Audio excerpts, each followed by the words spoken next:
Hi, I'm Katie, and this is the 9th episode of Ornamentations, which is going to be all about ornaments, some cross-stitch from this year and some decidedly not cross-stitch from years past, as you can see here. This is a particular favorite, and honestly, we will only be scraping the surface here today because I love Christmas crafting to an absurd degree. I do way too much of it, and my tree is pretty much all handmade ornaments. So I asked you in the last episode if there would be any interest in seeing my decorating, and the answer seemed to be yes. So I will be filming and uploading just a short little look at my tree and some of the other decorations around here. I'm really excited to show you because I love Christmas. I love Christmas crafting, and I take a lot of joy in making all these beautiful little sparkly creations that I put on my tree. But before we get to that, I have an update on the Simple Harmony Stitch Along. I know that many of you are already stitching, which is fabulous, and I would love to see your progress. So please tag me on Instagram and use the hashtag SimpleHarmonySAL. So far, I'm the only person who's done public posts, and it makes me feel like I'm talking to myself. So please save me from that fate and share your progress. So again, we'll have another look at Simple Harmony because this is one of the last episodes where I am going to have it here in person, because on January 1st, this is going to go on display for a while, and I'll be giving you all the details about that in the next episode because I'm really excited. I think that you can never really get the full effect of a stitched piece through photos or video, and there's nothing comparable to seeing it in person, which some of you will get to do. I hope a lot of you. So details on that in the next episode. And before I forget, I came up with this project as a way to share my love of embroidered boxes with the Flosstube community. So I really want people to actually stitch it and make it. And I firmly believe that if you can cross stitch, you can do this box. There is a lot of stitching, but not necessarily more than a large sampler. And I have taken a lot of care with the finishing videos and all the tutorials to make sure that you can get a good finish. However, if you're interested in the project but there's something holding you back, if there's something more that I can do or concerns that I can address to get you stitching this project, please reach out to me and let me know, whether that's in the comments, DMs on Instagram. I'm at K-Strachan Embroidery, or there's a contact form on my website, which I'll link in the description below. I would love to hear from you if you feel like there's something more I can do to help you get started on this project. I know it is a comparatively large one, but it's also one that's really startlingly unique. I don't think, if you do this, that you'll have anything quite like it, in your stitching collection. And I have also heard from some people who had questions who are already stitching. If there is any, if you are running into problems or you have questions, please feel free to reach out for me. I am here for you. I want you to be a success in stitching this project. But with that, we will get on to ornaments. I'm so excited. So we'll start with my Quaker motifs. These are two with the ribbon style finishing. I will be doing a tutorial on these since there does seem to be interest. This is the same color I used on Simple Harmony, 779 on 40 count Piccadill from Legacy Linen, which is a much whiter color. As you can see, this one is on Russian Tea Cake, and the color is Gobelins 5025, which is one of my alternate suggested colorways. And so you can just get a little preview of what this might look like if you wanted to use the 5025. I think that would be absolutely stunning. I do know we have a few people stitching it in this colorway, so again, please share, because I would love to see that. I think those are just going to be phenomenal and so unique. So these are my more simpler, vaguely Quakerish finishes. Of course, a Christmas tree isn't really a very Quaker notion, but on my last one, I took the idea of Quaker aesthetics, which we discussed in episode 7, and totally tossed that out the window because it's Christmas and I am not a member of the Society of Friends, and I love sparkle. So this is another motif from Forget Me Not, which I have lightly embellished with some crystal beads that the color is called Erinite. It's a pretty good match to the thread, which is Soie 103 756, which is a lighter blue-green than the Gobelins 5025. So I used Fauna Pfeiffer's flat round ornament finishing technique, but I tried to get a really neat slip stitched edge, and then I stitched on crystal briolettes at 1/2 inch intervals topped with a seed bead excuse me, to decorate the edges, which I think provides for a nice kind of subtly sparkly finish, just as those facets catch the light. And then the back is a beautiful silk bouquet from Mood that I had in stash.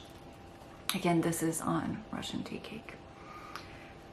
I love sparkles. There's something about sparkly ornaments and the lights of the tree that just goes together beautifully. So this is the crystal color Erinite, and yeah, loves that. This is one of the motifs that I did not get to on the Simple Harmony box, but really liked on the pattern, so I knew I wanted to stitch an ornament with it. Actually, I stitched 2 ornaments with it. I also did it in 779 on Piccadill, and this will be what I do the tutorial with.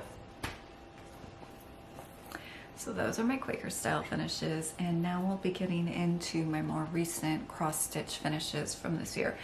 And before you think I'm a crazy person who never sleeps and just cross stitches 24 hours a day, I've actually been Christmas stitching for a few months now, because I don't do other seasonal decorating. I just do Christmas, and watching Flosstube and seeing everybody's great stuff that they were doing just kind of sent me into overdrive a little early this year. So this was one of my first ones. This is Brenda Gervais Plum Pudding, which I did as a very simple, is this focusing? I don't think it is. Which I did as a very simple pillow finish. And then the back is the same red Duchess silk satin that is in the inside of the Simple Harmony box. I have taken my remnants and I'm just using them for lots of Christmas finishing, because I just love that beautiful, bright, vibrant red. I think it's such a perfect Christmas color. So I stitched this pretty much as designed. I left off the little border because I had originally been planning on doing a beaded trim for this. This is one of my fabulous beaded trims. I was thinking red, but when I tested it out, I found it was just drowning out the pattern. So I left this quite plain, and I have it in such a cute little display in my kitchen, which you'll see on my decorating tour. And then I turned my attention to things I could stitch that would actually be able to stand up to the trim, which actually is no small task. And I thought the first thing I needed to address was my ground fabric. This is on Legacy Linen Brewer's Malt, which is lovely.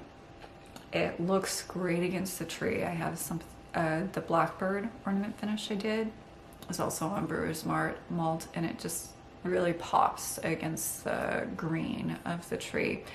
But as a standalone, I felt like this just didn't have enough in it to be able to stand up to the beads, especially the red.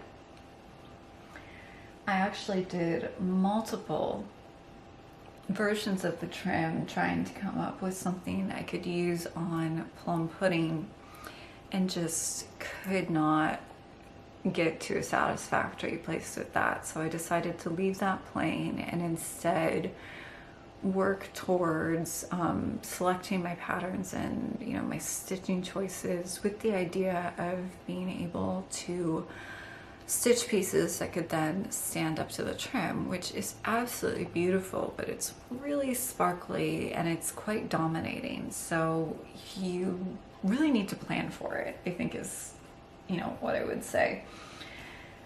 And with that in mind, I changed my ground fabric. I stitched this one on Legacy Linen Corn Tassel, and this is my finish of Brenda Gervais Jolly Happy Soul. So I contracted the pattern a little bit and brightened up the colors with the idea of using one of these. This is the center crystal bead is Swarovski Crystal Moonlight, which just, oh my gosh, it glitters. I don't know if this is really picking up on the camera how much this glitters, but it's just, the effect is spectacular. I'm gonna put these back into place so that they don't get all crazily tangled. So this is Jolly Happy Soul. And this is stitched almost entirely in Gobelins. So for this and the other ornaments I'm going to show you today, I will post my colorways because they are my own work and they are generally not the called for colors. So I wanted to brighten this up and then simplify the design a little bit so that it would work well with the trim here. I'm going to try and, yeah, if you can see just how, oh my god, how beautifully sparkly that is. So I actually you may have seen this, I posted this on Instagram and asked if there was any interest in learning how to do this trim. So these are all variations on the same technique. It's called spiral rope stitch. It's very simple. The answer on Instagram was a resounding yes, but what I would like to ask you is essentially how much information would you want, because the base stitch on these is all the same. The only thing that's changed are the beads, the size, the choice, and then of course you're using, well, I'm using a crystal bead as my center and then seed beads surrounding it.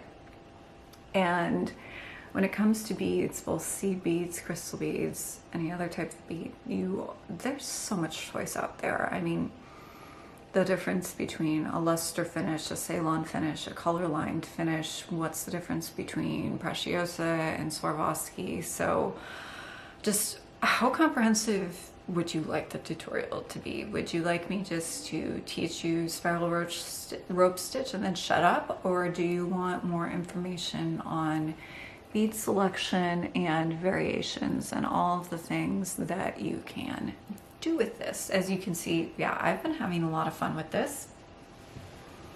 I'm gonna put those back and try not to helplessly tangle that too much. So this is Jolly Happy Soul. I'm pretty pleased with him. I actually put a hanger on him and was intending to put him on the tree, but I found that I actually liked him best just as a little standing pillow because the light reaches the trim from all sides, and so you really get a better sense of the facets and just the incredible sparkle on that piece. And then other things I have done with beaded trim, because really my cross stitching so far has primarily been about how can I use this fabulous sparkly beaded stuff. This is Brenda Gervais Merry Mouse. There's going to be a lot of Brenda Gervais today because she's my favorite. So Brenda showed her finish of this last week and it was very much as called for. I changed the fabric to Legacy Linen Fuller's Teazel. I brightened up the colors to stand up to the red beaded trim, and then I also had to compress the top here because let's just say I was an idiot in terms of where I placed my design on the linen, and I didn't have quite enough space at the top. So I'm going to show you this first in my little display because I think it's really cute. Yeah, so the peppermints are from the felt pod. The little glass candy is an ornament from Anthropology I bought a few years ago. And then these are the Gingerbread Men from the felt pod, which I then over embellished with little pearls for eyes, some vintage findings, and then a silk bow. I wish I could take credit for this genius idea, but actually that was Lamora, and I just followed along in her wake. So that's how I'm displaying it. And then this is Mary Mouse. I mean, how bodacious is that trim? It is very bright, large, and in charge, but I think it's beautiful. So this is also, again, pretty much all Gobelins. The brown color is 634, the green is 2114, the red is 779, and then I'm not sure if this is really going to pick up in the light in here. It's overcast and the light's a little weird today, but I used Accentuate blended with Soie 103. So the trim on the Santa hat and then the little bell have a little bit of subtle sparkle to it. I don't think that's really showing up here, but so this is my brighter, louder, bolder finish of Mary Mouse, which I'm actually very pleased with.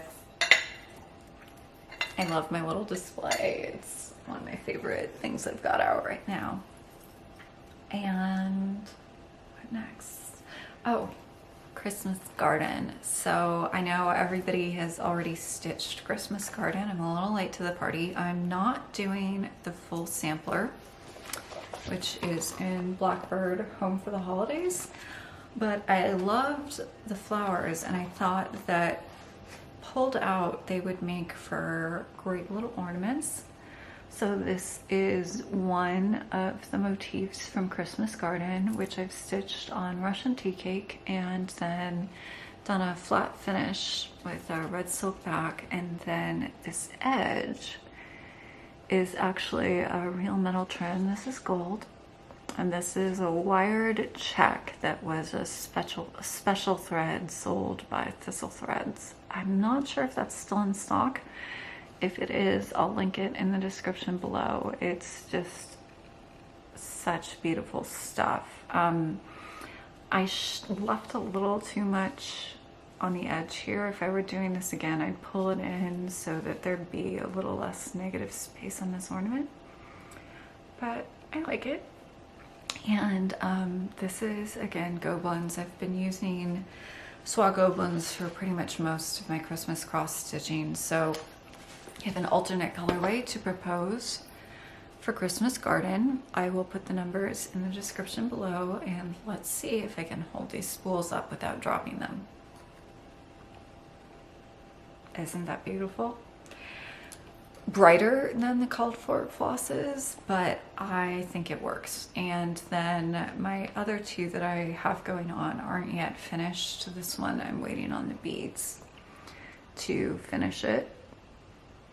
So on these I'm just kind of adding extra little stars from other places on the pattern. And then this last one is the large flower here, and I've added a star to the top. So these two are on Russian tea cake. Oh, speaking of this green here, this is 6126, which is my lighter of the alternate suggested greens colorways for Symbol Harmony. So if you were thinking about that one and want to know how it looks on Russian tea cake, this is it. It's gorgeous. And then for the larger ornament, which I was thinking this is going to be an ornament, but it might be a little large for a tree. This is on brewer's malt, which is completely blowing out in here. That's a better color representation. So as you can see, still have a ways to go on this one. Hopefully I'll have a finish in my next episode, because I'm going to be doing 3 different finishes on these, and I'd like to show them all together to see how you can get different effects just by varying up essentially your edge techniques on your finishes, because they're all going to be fairly flat hanging ornament finishes, but with different edge treatments you can get very different looks. And then I have the stitch I did with my mother, although I am a big stupid head and forgot to get hers for today, so I'll have to show that next time. We decided to stitch Blackbird Designs Early Christmas Morning together. I finished it as the called for pincushion. She's finished hers as an ornament, and again, I'll show that next time. We both used the called for threads. She gave them to me for my birthday, I think, probably because she thought I was gonna steal them all from her collection, which, you know, Mom, you know me well. So called for threads with one exception. I used cotton from Stash that's unidentified because my tarnished gold was all tarnish and no gold. So this is my pincushion finish, which is pretty much as called for, only I've jazzed it up just a little bit with some little 2mm crystal rounds, accenting the top and the sides. So I left off the words Merry Christmas and then just repeated the little snowflakes and the hearts around the side. You know, my round top is not perfectly round. The rounds are the hardest. But it's just hanging out, displayed with my other Christmas finishes. I like it. I think it turned out pretty well. I could use more red. Something my mom did that was very, very smart was she replaced all the Smyrna crosses with beads to give it a little more pop, and then she put red trim around the edge, which kind of accents, I think, what's best in this design. So hers is probably a little more successful than mine, but I'm still pretty satisfied. This is on Legacy Linen Fuller's Teazel, which has really been my favorite of the different neutrals I have been stitching on lately. I think that's a better color representation. The light in here is pretty difficult today. It just has enough color to it that it stands up well against the bolder colors that I like to use at Christmas. Oh. And then next time I hope to be able to show you what I'm doing with these 2 bodacious trims. So this one, what I'm calling my peppermint trim, is going to be Peppermint Pals. Is that going to be awesome or what? I am just so thrilled with the idea of that. I just changed my working thread on this, and this technique eats thread, so I've got this monster thread I'm trying to not tangle on everything. So it looks totally normal from camera up here, but down at couch level, it's just utter chaos. There's stuff everywhere. I'm trying to keep it all organized and feeling completely. So this is a slightly larger version of the trim that was used here, and the bigger crystal bicone makes for a very, very sparkly, large and in charge trim. And I have been working on different things to try and come up with a piece that can stand up to this ludicrous trim. I think I have finally found the piece. Any guesses? It's Brenda Gervais. I'll tell you that, and I hope to be showing a finish in the next episode, but if you want to guess, please feel free to guess. So those are my cross-stitch finishes so far from this year, and then I'm going to show you some of my stuff from previous years. And I will actually start with just another little cross-stitch piece. So I mentioned in my last episode how much we love festive mice in this family, and this is a Just Nan Christmas mouse on the little, I think this is the peppermint cube.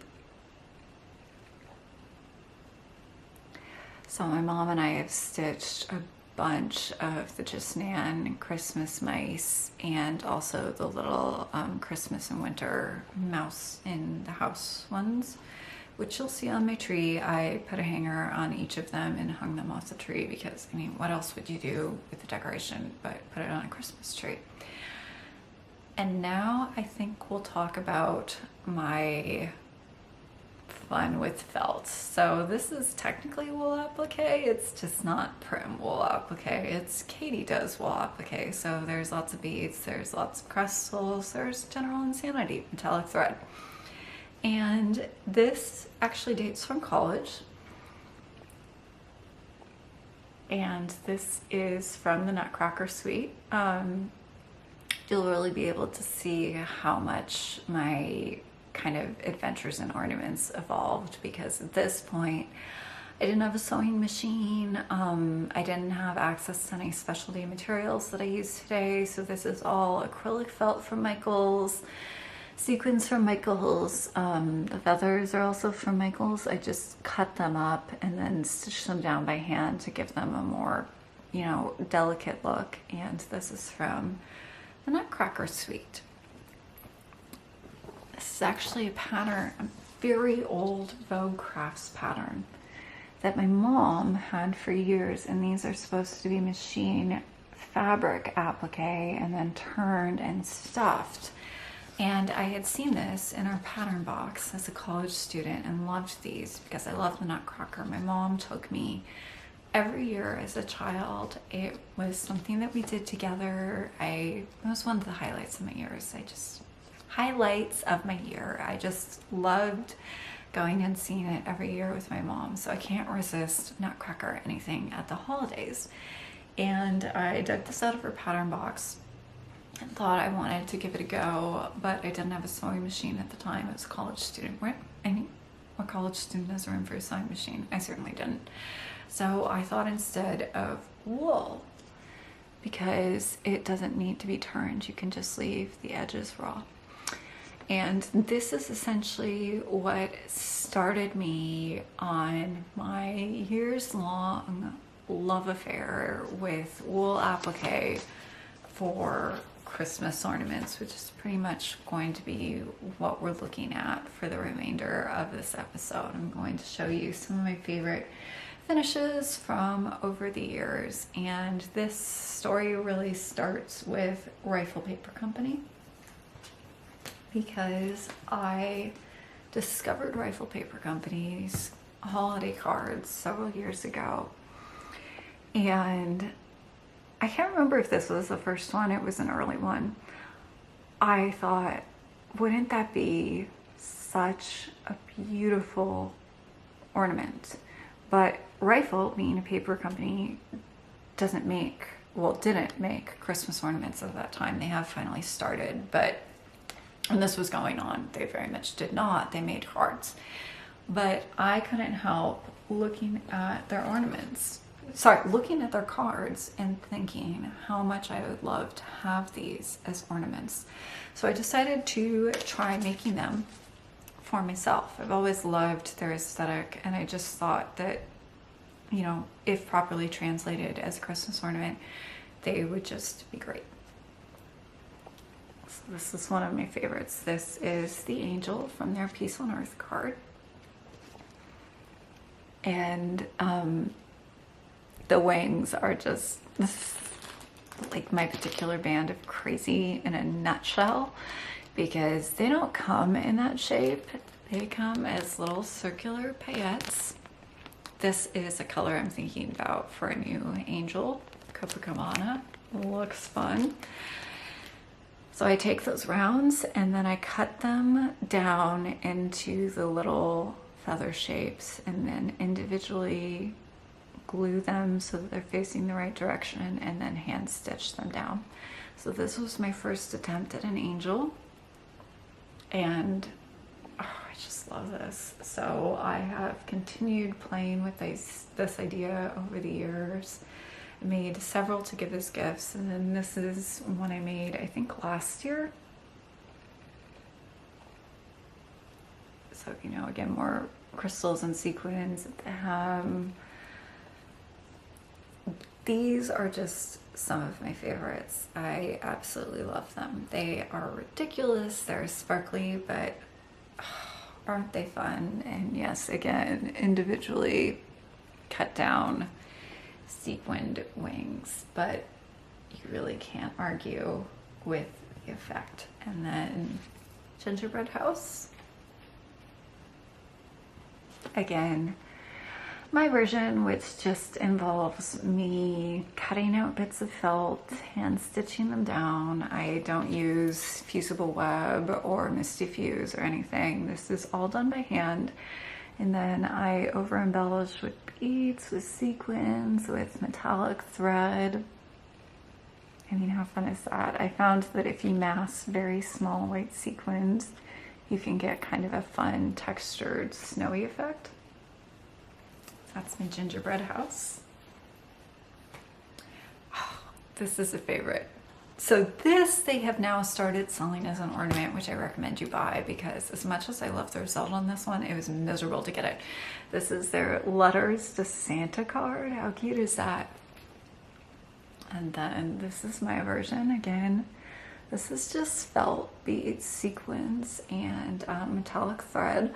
I could not get a good transfer here, so I actually had to freehand the embroidery on Letters to Santa.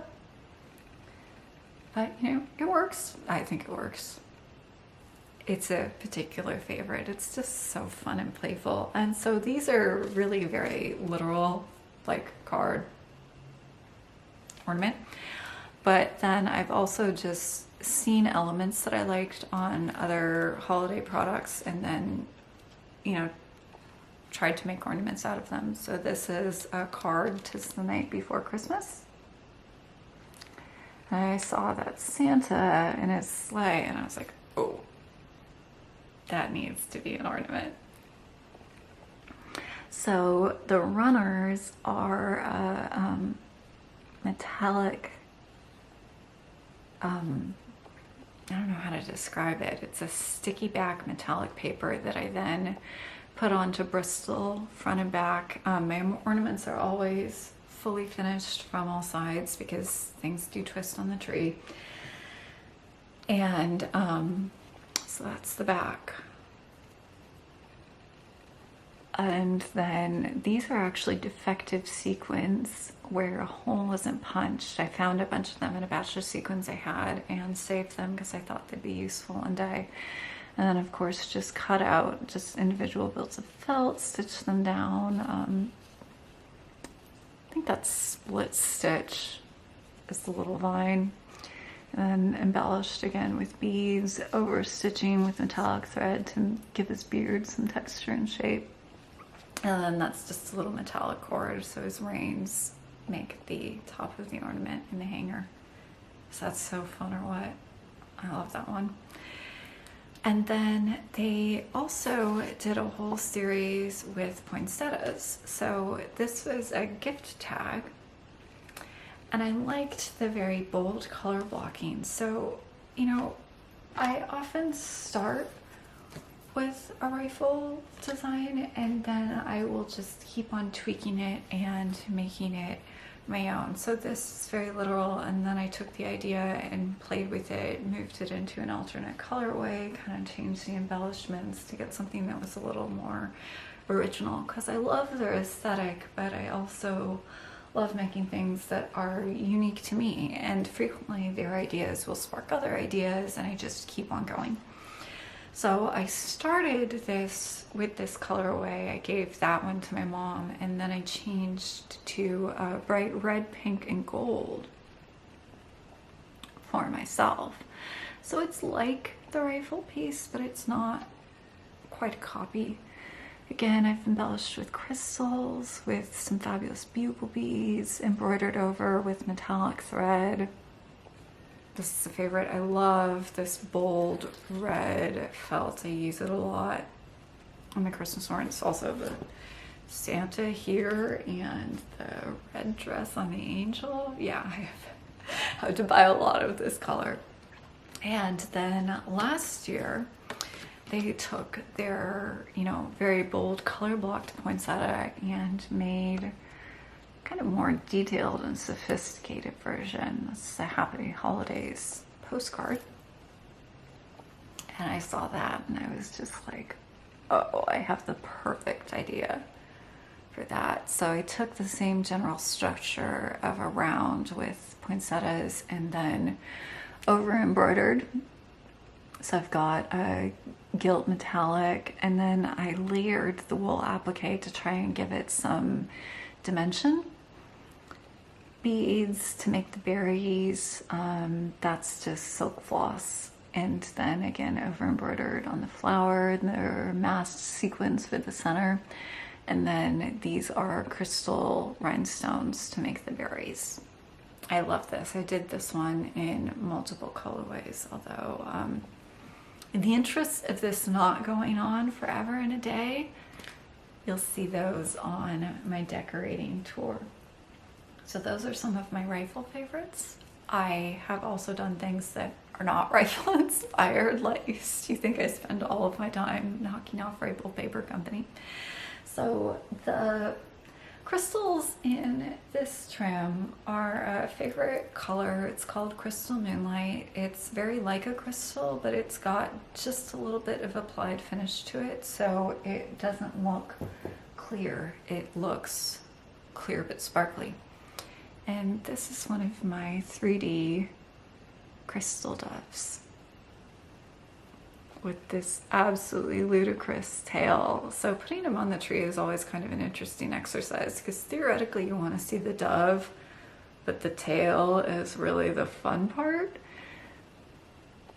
So again, sequins, beads, crystals, just, he's fun. And then his little olive branch are very tiny antique cut beads that I beaded myself and then accented with little rhinestones. But when I did this, I wasn't quite done with the idea. I was having so much fun embellishing the felt with all of this fabulous sparkly stuff, so I decided to make a flat variation on the crystal dove. So again, you'll see this is very similar, it's just flat. So he's got the beaded branch, and these are all the same beads and sequins. They're just on a flat dove. The wings are double layered. I don't know if you can really see that. You can certainly see how much this is sparkling. So again, this and this are the same, and this effect in person is much like the crazy sparkle you're seeing here on the video. I just don't think the camera is picking up the beaded trim as well. So I've got a few of these on my tree, and I've made several for family and friends. So I just had so much fun embellishing with this. And then that led me down a whole rabbit hole of just going crazy with the beads and sequins generally. And I do find inspiration from all kinds of places. This is, I think, a front gate catalog. My mom saw this and cut it out for me, thinking I might find it interesting. So this is a tree skirt, and they've taken ornament shapes and then embellished them. I couldn't ever get really a better close-up than that, so I had to just kind of take the idea and decide what I wanted to do with this. So this is just complete craziness. I basically just took red, green, and gold beads and tossed them on. They're not glued, they're stitched down, but it's kind of just a totally random, crazy effect. And then The edge is actually raised. I did a tubular stitch over padding to kind of get a nice edge to this piece, which is pretty nutty, but a lot of fun. So those are just a few of the things you'll see in my Christmas decorating tour. Really, I have just scratched the surface today. Like I said, I love Christmas crafting, and I think it's really what makes the holidays so enjoyable for me, because they're not, I know that this can be a difficult and stressful time of year, especially if you've experienced loss recently, but my holidays are very low-key. They're about being comfortable at home and spending time with family and spending a lot of time just stitching and crafting and doing things that make me happy with lots of sparkles. So I think that's really why I enjoy it so much, and I do a ton of that, and that's really reflected in my decorating. Although I have to tell you, I am a complete amateur compared to my mom, who, yeah, she has so many ornaments that you can't even see the tree. It's just like this big cone of ornaments. There is a tree under there, you just can't really see it. So since you can still see my tree under the ornaments, I have a very long way to go, but one day I will get there. It's my goal, is to be as much of a Christmas elf as my mom is. So that's a little ornament parade for today.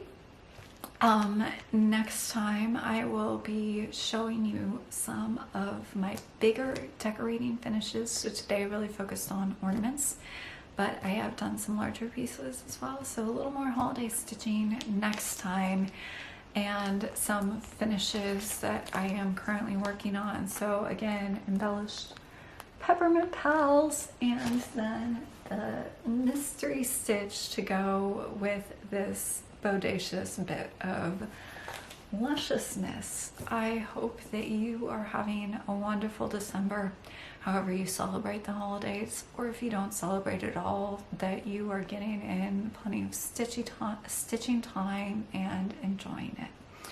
So before my next Flosstube on December 21st, I will have a tutorial on this kind of ornament finish, on the beaded spiral rope stitch, which you can use to trim your cross stitch or any other kind of ornament. Please, again, tell me what you'd like to see from this tutorial in the comments, and generally just, I really enjoy reading your comments, so what you liked, what you didn't like, let me know. I love hearing from you. It makes me feel like I'm engaging with the community instead of just talking to myself alone in a room. But okay, now I'm babbling and I really need to stop. So again, I hope you are having a fabulous stitchy December. I will see you again in 2 weeks with some tutorials and my holiday decorating tour before then, and until then, happy stitching.